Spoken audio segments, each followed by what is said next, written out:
Lalu yang antum kirim ke saya story-nya antum itu waktu di Masjidil Haram itu apa? Ya waktu itu kan saya ke pertama kalinya ngelihat Ka'bah ya, pasti seneng ya, setiap umat muslim yang lihat Ka'bah pasti seneng, nangis. Pas itu saya meletakkan tangan saya di Ka'bah itu sambil berpikir gini, ya Allah, tangan ini sudah kotor tapi masih diizinkan untuk menyentuh bangunan yang paling suci di muka bumi. Jadi teman kami ini itu kok alhamdulillah dengan izin Allah itu berangkat umroh teman-teman. Dan yang menarik kalimat yang pasti membuat saya merinding. Bolak-balik saya mendengarkan ini teman-teman. Kami hanya sharing ini baru saja teman-teman per tanggal 1 Desember yang lalu. Masih ingat teman-teman tanggal 1 Desember hari apa? AIDS Internasional. Baru dari 1 Desember tahun 2019 kemarin. Kita mulai kemudian coba sharing untuk sosialisasi ataupun edukasi tentang teman-teman yang seperti ini perlu dirangkul. Nah, kalimat yang sering saya dengar itu kalimat, kalau untuk maksiat saja saya mau untuk memberikan harta, masa untuk taat saya tidak mau memberikan harta. Makanya izin saya tanya teman-teman, Mas, yang paling sulit itu masuk surga atau masuk neraka, Mas, Mbak? Yang paling sulit? Pasti masuk neraka, Mas, karena semuanya berbayar. Loh iya, lihat zina. Oh, nanti Mas Brian akan menyampaikan. Membayar apa enggak, Mas? Berapa tarifnya, Mas? Oh, enggak tahu ya, alhamdulillah. Oh, jamaahnya baik-baik teras dakwah ini ya. Loh iya, teman-teman mau maksiat, mau nonton pornografi harus ada paketan data, macam-macam. Kalau mau ke neraka itu berbayar, teman-teman. Tapi kalau mau ke surga, cari masjid, wudhu, nggak ada berbayar 2.000. Di mall ngapain? Cuci tangan loh, cuma masuk pintu saja, keluar itu ditagih loh. Nggak percaya? Ini berdasarkan pengalaman saya. Iseng-iseng saya masuk, kemudian saya keluar, ditagih. Padahal saya nggak ngapa-ngapain. Ternyata masuk pintu mall yang namanya toilet, itu ternyata berbayar. Masuk, nggak mengeluarkan air, masjid. Bayangkan kalau misalnya wudhu 5.000, sholat sunnah 10.000, sholat wajib 50.000. Sepi apa rame? Mas, sepi apa rame? Makanya apa yang disampaikan beliau itu selalu membuat saya itu merinding. Nah, yang kedua, Mas, terakhir, keterkejutan iman yang kedua. Jadi pada saat itu saya sudah kenal sama Ustadz Dero. Yang kedua ini saya dapat DM dari salah satu akhwat. Dia tahu kalau saya punya penyakit HIV AIDS dan dia meminta saya untuk menikahi si akhwat. Mbak, dengan kerendahan hati saya, Mbak, ya, teman saya yang satu ini masih jomblo. Yang di sebelah sana, mohon maaf ya Mbak ya, yang tadi ya, yang hitam ya, sudah punya anak Mbak ya. Yang ini masih jomblo. Izin bertanya, dengan logikanya perempuan, adakah mbak-mbak yang mau menikahi laki-laki yang kemudian HIV, terpositifkan HIV? Ada yang mau Mbak? Meneng loh Mas. Berarti mbak-mbak itu pinginnya sama antum. Sama yang sebelah sana mau Mbak? Oh enggak juga itu ya Mbak. Waduh. Beda ternyata. Nah teman-teman, siapa sih yang mau bisa mendapatkan suami yang kemudian tervonis? Bahkan di Instagram kita ya Mas Ilham ya, Yeah. ada ibu-ibu itu tervonis Mbak. Tervonis karena bukan pelaku beliau, cuma karena transfusi darah. Akhirnya menularkan melalui ASI kepada putranya yang masih berumur berapa? 8 tahun. 8 tahun. Baru tahunya di usia ke-8 tahun anaknya itu kena HIV karena ibunya juga kena. Maksud saya itu memang menakutkan Mbak, apalagi perempuan yang ada kemungkinan. Meskipun apakah benar, nanti Mas Ryan akan menyampaikan sendiri pengalaman beliau di dunia medis terkait hal itu, benar atau tidak menularkan seperti ini, apakah masih ada kesempatan dan sebagainya. Cuma yang menariknya, beliau ini, Mas dengarkan yang jomblo-jomblo, beliau ini sampai mendapatkan kesempatan dari Allah itu 2 kali, dikirimkan sama Allah, akhwat yang minta dilamar oleh beliau, minta dilamar, bukan beliau melamar, minta dilamar. Lah antum sudah melamar belum? Kalaupun antum melamar, berarti antum masih kalah level sama beliau. Beliau sampai berhadapan sama orang tuanya ya. Iya. Sampai berhadapan, berani berhadapan dengan walinya, calon walinya. Berhadapan, antum. Oh, belum juga ya. Tapi apa yang terjadi? Sesuatu yang terjadi memang harus terjadi. Tapi Allah ketika yang pertama beliau tidak mau, tidak melanjutkan. Yang kedua ini muncul lagi dari Allah kesempatan. Nah, intinya teman-teman, ada hal yang di luar keimanan, di luar logika kita, di mana keimanan yang berbicara, bukan logika lagi. Karena antara logika dengan keimanan memang itu berbeda perspektifnya. Maka yuk teman-teman, yakin saja dengan ketaatan yang kita lakukan pasti akan ada keterkejutan iman yang nanti akan dimunculkan oleh Allah untuk kita. Dan saat itulah kita akan terkejut dengan mengucapkan Masya Allah, Tabaraka Rahman. Sementara itu dari dulu, mungkin Mas Afif mau nambahkan? Kayak dari tadi dengar ceritanya Mas Ilham tuh merinding Ustaz. Setelah divonis kan berarti itu merupakan titik terendah ya Mas.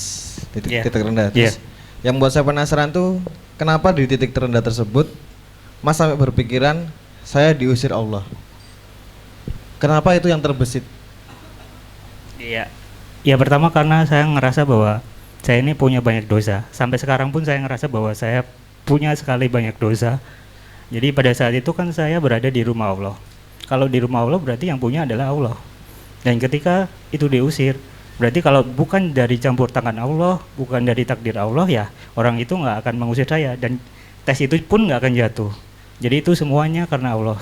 Jadi di situ akhirnya saya ngerasa itu.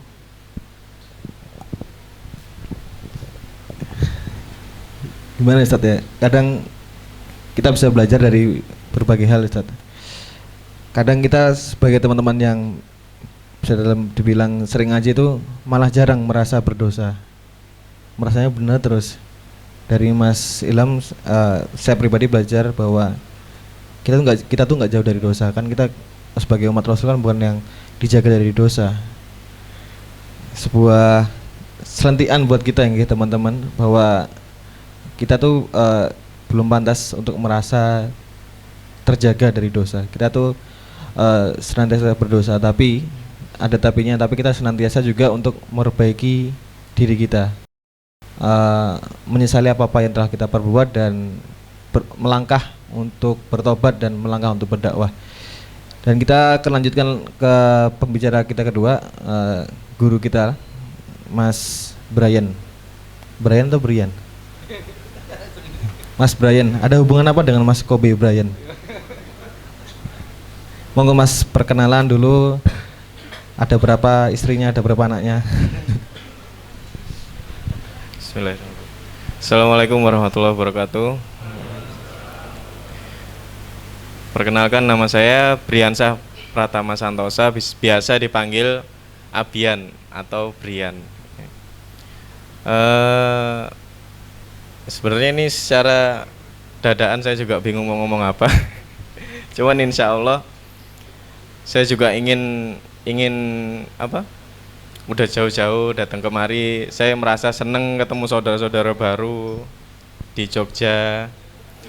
Saya merasa saya ingin banget gitu loh untuk menyuarakan satu, kadang-kadang juga isi hati saya pribadi. Yang kedua juga mewakili teman-teman yang bertato atau yang masih di jalanan, yang selama ini sering banget dipandang remeh banget ya kan sama orang, mohon maaf pada umumnya. Saya insya Allah kalau ngomongin soal zina, ngomongin soal dosa, insya Allah sudah hatam.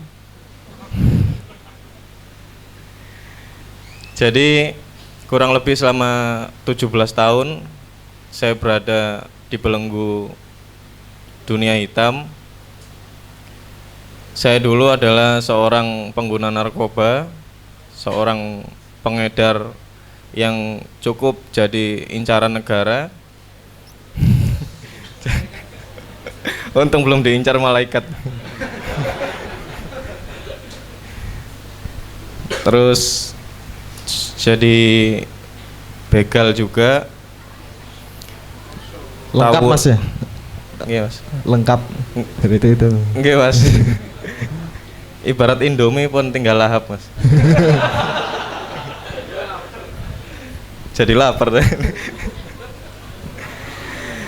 Jadi insya Allah kalau ngomongin soal dunia masa lalu saya, kira-kira selesainya nanti waktu sholat duha. Jadi bingung saya Ustadz, mulainya dari mana Ustadz? Saking banyaknya. Singkat cerita, tahun 2014 saya merasakan terakhir kali masuk ke sebuah pondok, bukan pondok pesantren, tapi pondok itu yang kayak gitu ya, pondok rodeo. Itu juga menurut saya kalau bukan atas izin Allah juga saya rasa sangat tidak mungkin, gak mungkin banget gitu loh. Karena 3 jam sebelum kejadian itu, setelah 17 tahun saya baru akhirnya menyebut Allah dalam hati saya. Waktu itu saya berdiri di atas jembatan Suramadu sambil nunggu teman saya yang kebetulan STNK-nya jatuh. Saya yakin kejadian STNK jatuh itu juga atas izin Allah, yang secara nggak langsung nyuruh saya untuk merenung. Yang akhirnya saya merenung itu di tengah-tengah laut di jembatan Suramadu, kalau tahu. Nggak tahu ada angin apa, nggak tahu ada bisikan dari mana. Tiba-tiba saya tuh batin, ya Allah saya capek hidup kayak gini. Saya pengen berhenti tapi saya nggak tahu caranya gitu. Saya capek ya Allah, tolong bantu saya gitu. Setelah 17 tahun saya nggak pernah nyebut nama Allah. Lalu Allah langsung bayar cash, di-cash langsung sama Allah. 3 jam setelah kejadian itu saya langsung tertangkap. Tapi dari situ saya masih belum nangkep sesuatu bahwa ini adalah takdir dari Allah. Saya belum nangkep. Karena waktu itu yang ada di pikiran saya adalah, aduh apes sih. Itu yang pertama. Yang kedua, Allah paling mari ini metu. Karena insya Allah seingat saya, ngapun saya nggak ingat Ustaz. Saya berapa kali ketangkep juga saya lupa, saking seringnya. Jadi ketangkep, sore ketangkep gitu, ba'da maghrib keluar, nanti tengah malam ketangkep, besok paginya keluar, gitu terus sering banget seperti itu, keluar masuk penjara, tapi nggak sampai ingkrah hukum. Yang terakhir ini saya ngentengin, Allah paling marine keluar. Kebetulan itu setelah saya memenangkan juara 1 kompetisi bartender se-Indonesia. Jadi pegangan duit yang lumayan, saya pikir waktu itu ini bisa saya pakai uang 86 gitu loh.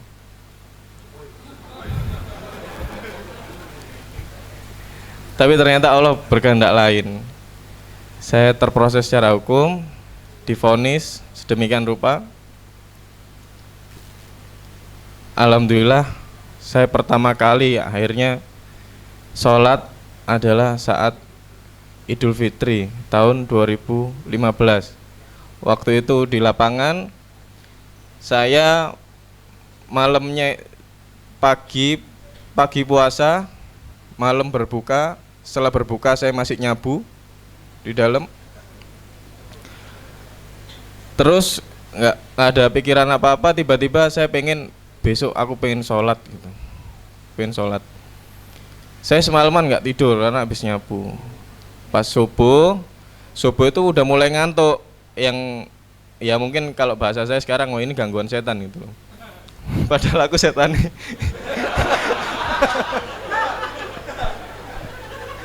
Itu tuh udah mulai ngantuk subuh, terus saya lawan, saya mandi, terus saya pinjam sarung teman saya yang saya bilang, Cak, nyilih sarungnya Cak. Ono angin apa kon digituin. Saya sholat, pengen sholat itu sholat. Saya inget banget rasanya, sampai detik ini saya juga masih inget banget rasanya. Waktu sholat Idul Fitri kan, waktu takbir pertama, Allahu Akbar.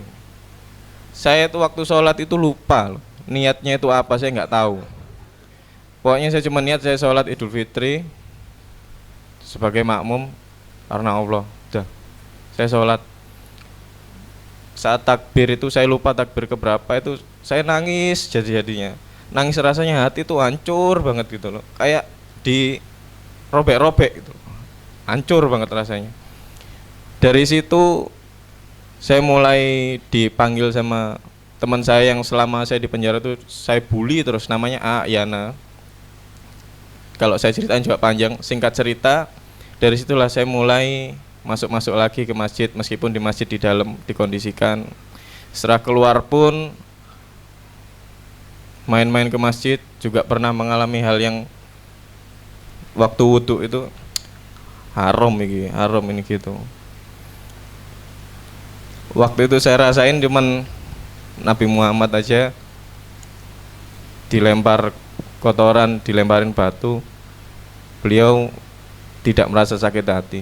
Saya cuman dilemparin tunjukkan gini aja, ngapain saya harus sakit hati. Saya cuman kira-kira cuman seperti itu aja yang pengen saya bagi. Terima kasih. Ya, terima kasih Mas Rian. Gini teman-teman ya, tadi kan mengutip apa ucapan beliau, Rasulullah kan yang menariknya itu nggak pernah menyalahkan masa lalu sahabatnya. Rasulullah nggak pernah menyalahkan masa lalu sahabatnya. Contoh kita ambil satu, Umar bin Khattab. 2 kali sebelum Umar bin Khattab masuk Islam, 2 kali Umar bin Khattab itu, sekali sebelum masuk Islam, Umar bin Khattab itu 2 kali pingin membunuh Rasulullah.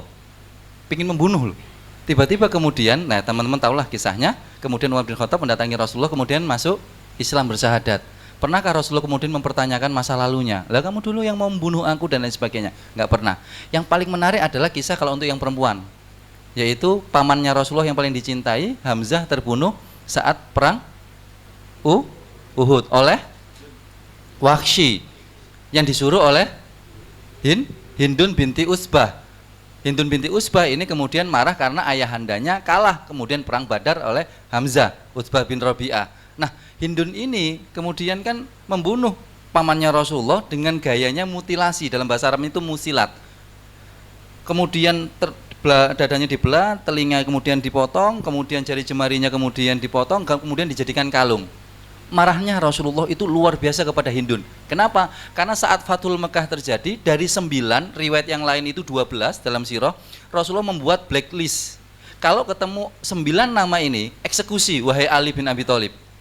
Kalau ketemu sama orang ini, 9 ini, dari 9 itu ada 1 nama perempuan, namanya Hindun binti Utsbah. Jadi kalau pas Fathul Mekah ketemu Hindun, dieksekusi langsung. Dieksekusi teman-teman. Kenapa? Saking marahnya Rasulullah. Rasulullah sungguh ana basyarum mislukum, aku juga manusia seperti engkau. Namun apa yang terjadi? Saat Hindun kemudian masuk Islam, kemudian Rasulullah tidak mempermasalahkan. Sampai Hindun curhat sama Rasulullah tentang suaminya Abu Sufyan itu kaya raya, ganteng, pinter, Mbak. Masya Allah, suaminya Abu Sufyan ini ganteng, pinter, sugih, tapi medit, Mbak. Ya, medit. Ternyata Mas, suka Mbak? Hah? Pelit. Nggak suka ya? Oh nggak suka Mas. Ya, nyarinya yang nggak pelit Mbak ya. Berarti nggak usah kaya, tapi nggak pelit ya. Yang penting nggak pelitnya. Inna Abu Sufyan rajulun sahihun. Ya Rasulullah, suamiku ini kaya, pinter, ganteng, tapi pelit. Curhat sama Rasulullah. Apa jawaban Rasulullah? Langsung memberikan nasihat tanpa mencaci maki masa lalunya Hindun binti Utsbah. Jadi teman-teman, poin yang disampaikan Mas Rian tadi itu, tolonglah jangan mudah untuk menyalahkan masa lalu. Di mana tempat itu baik, insya Allah orang yang berada di tempat itu baik. Masjid itu baik, siapa yang berada di tempat itu, insya Allah dia itu baik. Maka pesan kami, tolong jangan mudah kemudian menyalahkan masa lalu. Ada pertanyaan Mas Rian, yang menarik itu, kok tiba-tiba dari 17 tahun itu nggak ingat Allah? Nggak ingat Allah ini juga maksudnya nggak sholat juga kan ya? Nggak sholat juga. Kan nggak ingat Allah. Tiba-tiba di jembatan Suramadu itu, tiba-tiba ini langsung muncul kata Allah dan kemudian beliau lisankan. Langsung muncul kata Allah. Kira-kira menurut Mas Rian, itu stimulusnya atau pemicunya kira-kira karena apa ya? Karena doa atau karena apa gitu? Kok tiba-tiba kok langsung muncul itu? Padahal habis menang juga itu posisinya. Ya? Posisinya juga habis menang toh. Habis menang. Kan happy gitu loh. Kenapa Iya. kok ingat Allah? Bismillah. Jadi kalau saya pikir sekarang, ini baru tahu setelah saya mulai ngaji ya Ustaz. Orang tua saya baru mulai terbuka. Insya Allah ini karena nggak jauh-jauh dari doa kedua orang tua saya. Jadi orang tua saya itu baru bercerita setelah saya dalam keadaan sekarang ini. Karena mungkin kalau ceritanya dulu mungkin udah ada perang dunia ketiga. Jadi umi saya itu cerita, dia bilang begini, Mas, kamu tahu nggak, ini pas kita habis makan berdua gitu kan, terus saya bikinkan teh, terus kita duduk, tiba-tiba umi saya tuh ngomong gini, saya memutuskan untuk masuki salah satu tempat rehabilitasi. Ya, saya masuk tempat rehabilitasi, saya berharap saya bisa mendapat ilmu di situ untuk berhenti, membantu saya untuk berhenti dari kecanduan saya, karena dengan jangka waktu yang sangat lama itu ya kan, saya nggak mungkin meyakini, saya nggak mungkin saya bisa sembuh dengan sendirinya. Saya perlu ikhtiar. Ini mungkin salah satu cara saya untuk ingin berhenti dari ngerasa kecanduan saya terhadap obat-obatan dan alkohol dan sebagainya macamnya itu. Nah, setelah saya rehab itu, saya selama 1 tahun, 3 bulan sebelum saya keluar, itu tiba-tiba saya dipanggil oleh wakil direktur di rumah sakit tersebut. Terus saya disamperin, ditanyain, Mas, kamu mau kerja nggak gitu. Nah, dalam benak saya dengan badannya seperti ini, waktu itu kuping saya masih bolong, Mas, segede tutupnya Maison itu. Maison. Iya. Sebut merek. Oh iya. Mison. Iya, Mison. Segede gitu, Mas. Ini alhamdulillah sudah dijahit sekarang. Jadi waktu itu dengan penampilan saya yang seperti itu, saya ditawarin kerja di sebuah instansi pemerintahan. Saya batin, paling kerjone lega kalau nggak satpam, tukang kebun, maintenance, terus habis gitu tukang parkir. Yang ada di benak saya waktu itu kayak gitu. Saya tanya, kerja apa Bu Dokter gitu. Kamu jadi konselor seperti itu. Saya nggak ada basic apa-apa, Mas, soal ilmu psikologi atau dan lain sebagainya macamnya itu. Karena sekolah saya terakhir itu cuma sampai SMP, SMA saya beli, ijazahnya beli. Berapa? Ada yang mau beli juga?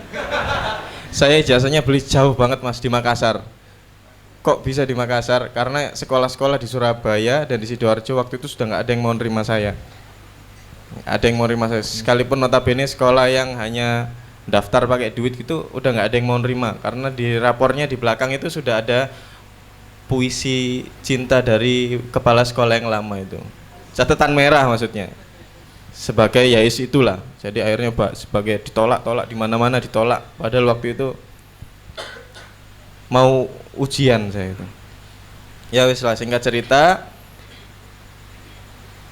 saya mengiyakan diri untuk di situ. Terus saya ngobrol sama orang tua saya, malah diketawain, Mas, kok niku mimpi saya opo digituin, mana mungkin gitu kan, mana mungkin seorang model kayak saya ini terus ditawarin kerja di sebuah instansi pemerintahan. Terus saya bilang, insya Allah ini cuma satu-satunya cara saya untuk jadi orang yang berguna, paling nggak untuk diri saya sendiri.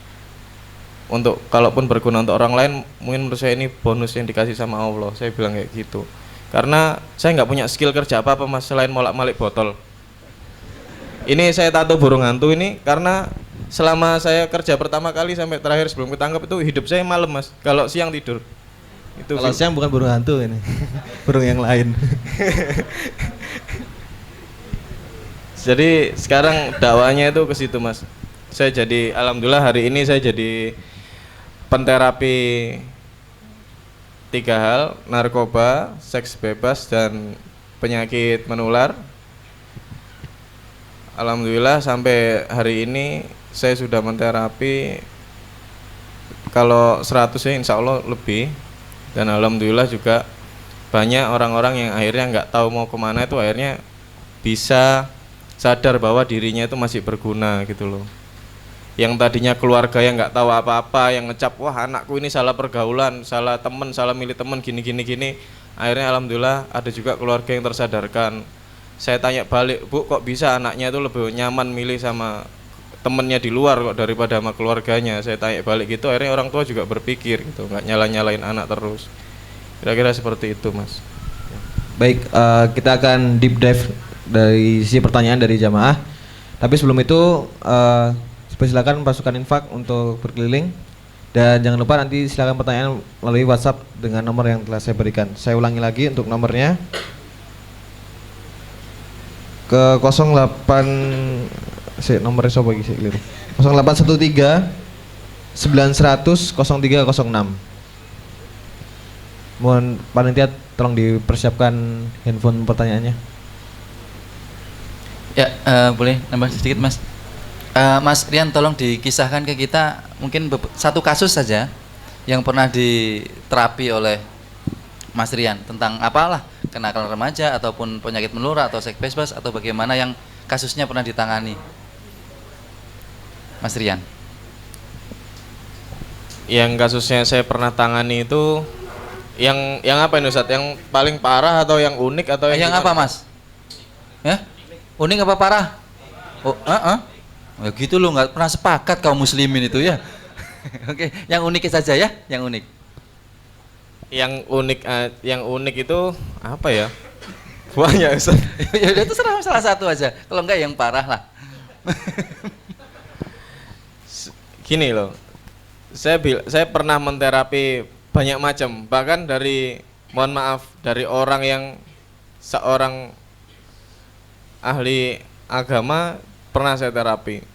Dari dokter pernah saya terapi.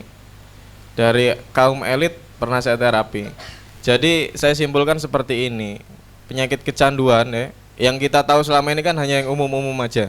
Seperti kecanduan minum-minuman, terus narkoba yang awam-awam jenis sabu atau yang lain-lainnya, itu mungkin hanya yang kita tahu di lapisan atas ini hanya itu aja. Kita nggak pernah tahu bahwa sekelas kayak bensin, komiks, antimo, ya, itu anak-anak usia 12 tahun Mas, 13 tahun itu sarafnya tuh udah rusak gak karu-karuan.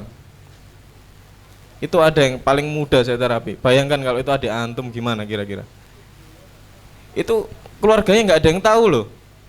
Taunya ini anak udah pedot, terus sudah pedot, sudah apa? Iya, wes kongslet gitu loh ibaratnya tuh. Kabel itu ngefong, terus kejaring sama dinsos dibawa ke tempat kerja saya. Kayak gitu. Saya jadi bermuhasabah, gimana kualitas hubungan saya sama adik-adik saya, gimana kualitas hubungan saya sama saudara-saudara saya gitu. Terus kalau yang kaum elit itu ada juga seorang dokter, dia menyalahgunakan obat bius. Kalau di rumah sakit ya, ada nggak di sini rekan-rekan dari medis? Ada ya?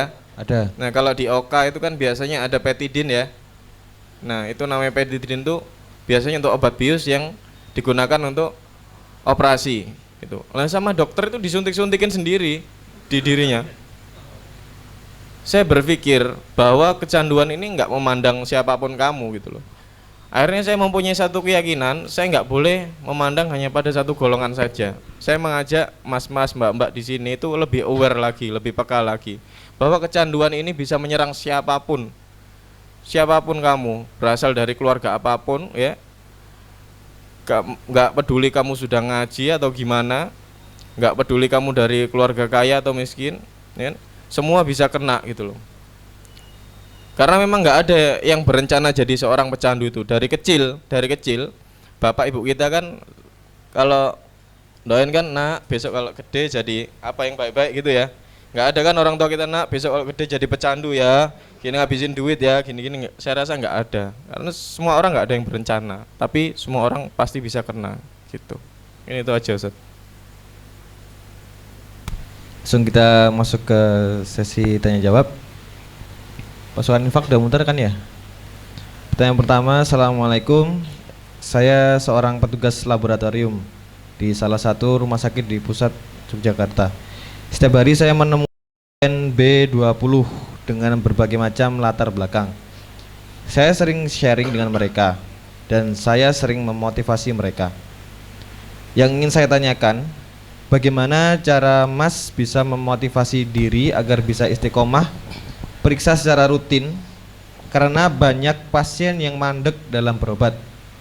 Mungkin cerita Mas bisa saya ceritakan kembali kepada pasien saya biar mereka termotivasi. Jazakumullah khair. Sebelumnya saya tanya dulu di sini teman-teman Ikhwan, sudah ada yang pernah jatuh cinta?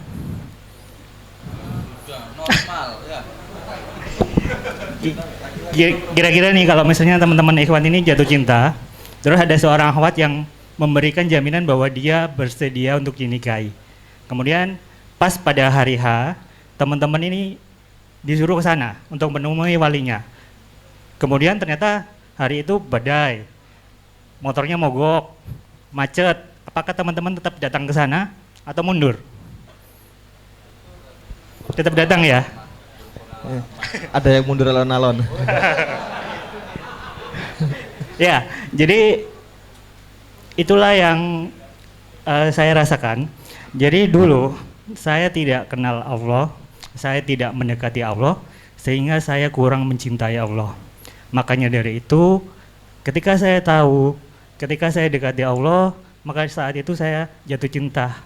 Di situ Allah mengatakan bahwa Allah tidak pernah menzolimi hambanya. Allah tidak pernah memberikan cobaan yang di luar kemampuan hambanya. Allah selalu baik dalam memberikan takdir, karena semua takdir ada hikmahnya. Jadi karena itu saya termotivasi untuk terus berikhtiar. Mungkin kalau dari sisi ibadah, saya pasti kalah sama teman-teman semua di sini. Saya pasti masih di bawah, sholat saya juga masih seperti itu.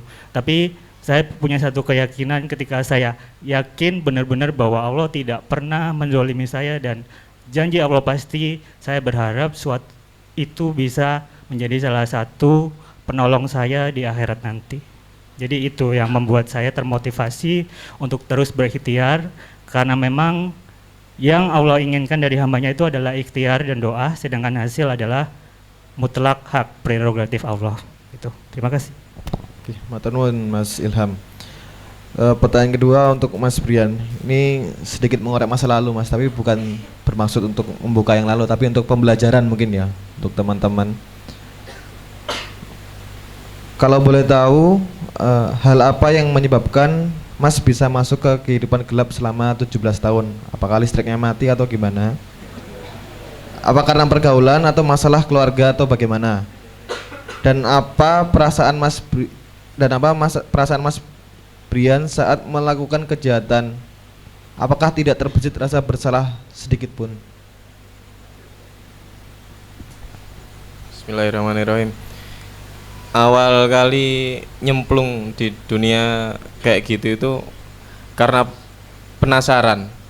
Jadi saya ingin bagikan ini, kalau antum sudah muncul rasa penasaran, ingin nyoba, segera sadar bahwa keraguan-keraguan itu berasal dari setan gitu. Bener, ingin mencoba itu setan banget itu. Terus apa tadi pertanyaannya Mas? Terus yang kedua, jadi kan dari penasaran ya awalnya. Terus yang kedua, apakah ketika melakukan kejahatan, apakah ketika melakukan maksiat itu ada rasa bersalah tuh ada nggak? Gitu. Jadi Ada? awal-awalnya itu ada Mas. Ada. Awal-awalnya itu ada. Saya ingat banget. Saya tuh selalu nangis saat sholat kalau ingat kejadian ini. Saya waktu bulan Ramadan itu ingat di satu daerah di Sidoarjo itu tempat ngabuburitnya banyak orang tiap sore ngabuburit ya, tahu ya. Jadi saya pernah tiba-tiba datang dalam keadaan mabuk. Saya langsung parkir motor saya di samping motor orang tersebut. Seret, langsung saya kepruk pakai helm, brok. Saya ambil, mana HP-mu gitu. HP, dompet keluar semua, HP dompet keluar. Terus saya pukuli, saya tendangi kayak gitu. Awal-awalnya saya udah lari cabut, itu ada ngerasa bersalah. Itu yang pertama kali. Tapi setelah itu saya diajak ngulangi lagi, karena habis itu dapat pertama kali itu duitnya lumayan banyak. Saya beliin HP baru. Terus ya karena setan itu emang nggak pernah lelah ngoda kita itu. Jadi ada terbesit keinginan untuk baleni maneh wis gitu. Yang kedua tuh masih ada rasa kasihan gitu. Yang kedua itu saya tarik kalung orang itu, saya tarik. Yang ketiga itu sudah jadi ketagihan. Sudah enggak, rasa kasihan tuh udah enggak ada lagi gitu. Jadi sudah mulai terbiasa. Sudah mulai menikmati ini loh, menikmati apa? Ibaratnya orang nyemplung itu wis kadung enak kum-kum gitu loh, Mas. enak gom-gom gitu loh. Iya. Insya Allah kayak gitu kira-kira. Nah, selanjutnya kan Mas sudah punya anak nih. Apa yang Mas nasihatin kepada anak agar tidak mengalami pengalaman yang sama, atau mungkin sharing buat teman-teman yang mungkin sudah punya anak atau mau punya anak untuk pencegahan itu? Bismillahirrahmanirrahim.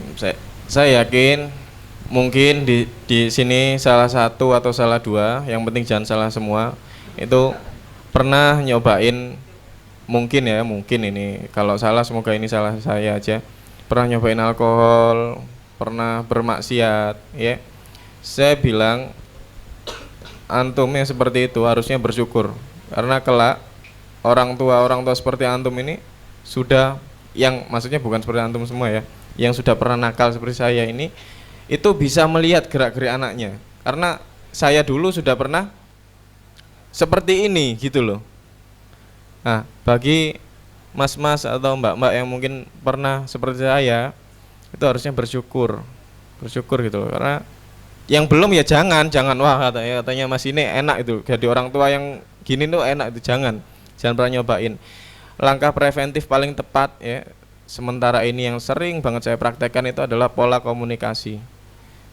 Pola komunikasi itu jarang banget gitu loh. Orang tua ini yang ditahu kan cuman, Pak minta duitnya Pak, kasih.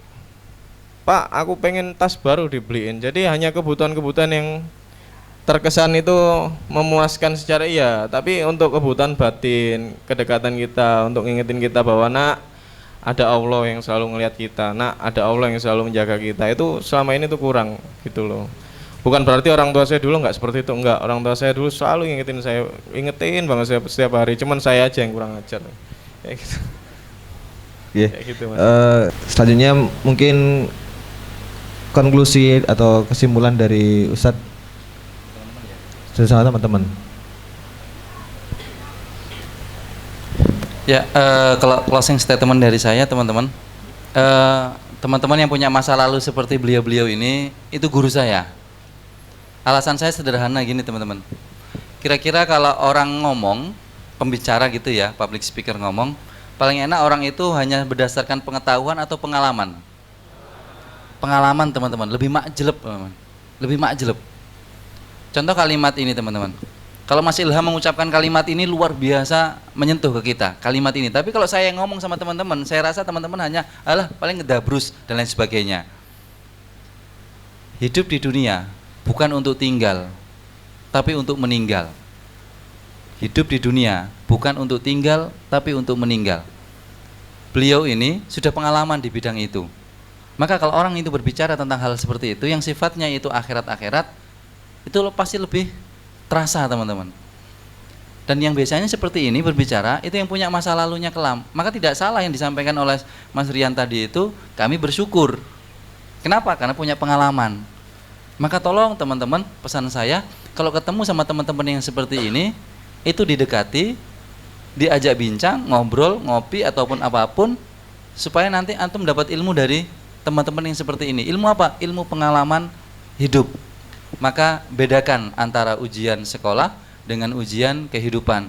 Ujian sekolah, antum belajar untuk ujian, tapi kalau ujian kehidupan, antum diuji, lalu antum belajar.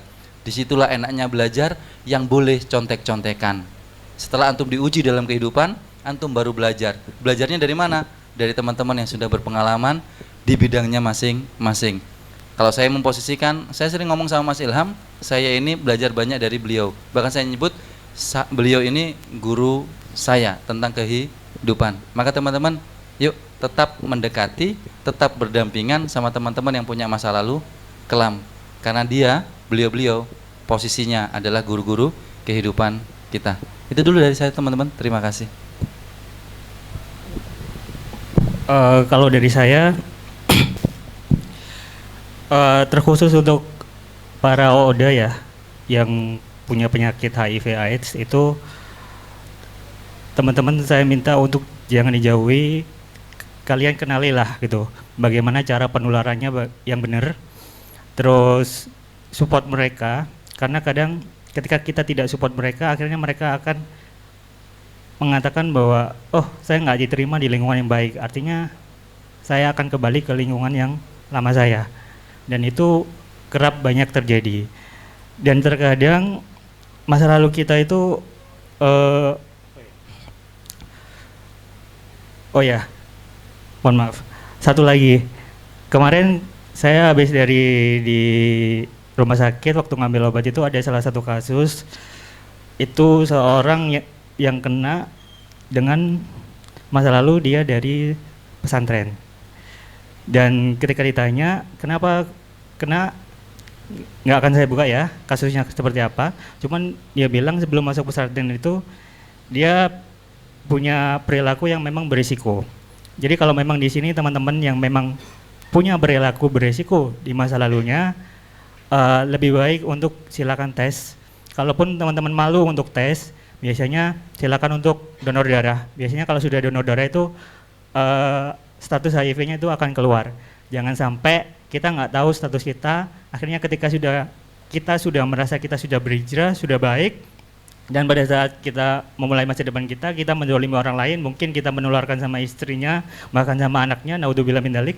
Jangan sampai, walaupun memang dalam medis untuk punya anak yang sehat itu, walaupun saya HIV, pasangan saya negatif, itu bisa punya anak yang sehat, tentu dengan konsultasi medis yang tepat gitu.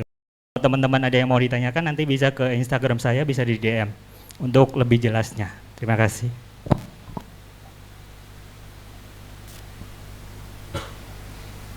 Insya Allah kalau dari saya hanya satu, saya ngerangkum dari yang percakapan pembukaan di awal tadi, Ustadz. Kalau bisa jangan melihat orang hanya dari tampak luarnya aja, karena orang-orang seperti saya ini yang biasanya malah paling menyolok ya, daripada, mohon maaf Mas Ilham, daripada seperti sahabat saya satu ini. Mungkin malah banyak orang yang nggak tahu ya. Yang kalau kayak saya ini kan pasti banyak orang yang mandang tuh negatif banget gitu. Saya minta tolong jangan dipandang negatif. Orang-orang seperti saya ini sudah nggak ada yang deketin selain sesama teman-teman yang nakal gitu. Kalau sudah nggak ada yang deketin, kelak kita ditanya pertanggungjawaban kita sama Allah terhadap sesama muslim gitu loh. Apa yang kira-kira akan kita jawab seperti itu. Jadi bagaimanapun kondisinya, setiap orang berhak mendapatkan kebaikan. Kebaikan yang paling utama adalah dari sesama saudara muslim. Mungkin itu aja dari saya. Terima kasih. Baik, matur nuwun jazakumullah khairan kasiran kepada guru-guru kita, Ustadz Heru, Mas Ilham dan Mas Brian atas sharing yang telah diberikan. Sangat makjleb ya, jadi makdek aku mendengar kisah-kisahnya. Baik, kesimpulan tadi sekaligus mengakhiri kajian pada malam hari ini. Tapi teman-teman izinkan saya bertanya, teman-teman tahu nggak generasi terbaik umat Islam itu generasi apa? Generasi sahabat kan. Pertanyaan kedua, apakah di generasi tersebut cuma ada satu golongan? Golongan yang rajin ngaji, golongan yang rajin berdaurah bersama Rasul?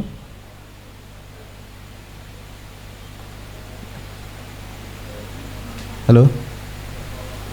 Tidak. Jadi mungkin mereka pada akhirnya rajin berdaurah, tapi mereka punya sama-sama berasal dari banyak background, banyak masa lalu. Ada yang dari misalkan pernah membunuh, ada yang jadi preman pada zamannya. Poinnya adalah ketika kita mencontoh mereka, ketika kita ingin menghidupkan generasi terbaik, maka kita juga perlu mencontoh mereka, mencontoh generasi sebelum kita, dan kita terapkan pada masa saat ini, bahwa kita masih punya teman-teman yang perlu kita jamah, perlu kita raih, perlu kita rangkul. Mungkin mereka punya masa lalu yang lebih buruk dari kita, tapi perlu diingat kita sama-sama mempunyai masa depan yang belum terlihat. Jadi kita tidak tahu apa yang akan terjadi di masa depan. Barakallah. Mari kita akhiri kajian pada kesempatan kali ini dengan membaca hamdalah dan doa penutup majelis. Alhamdulillahirabbil alamin. Subhanallah wa bihamdihi.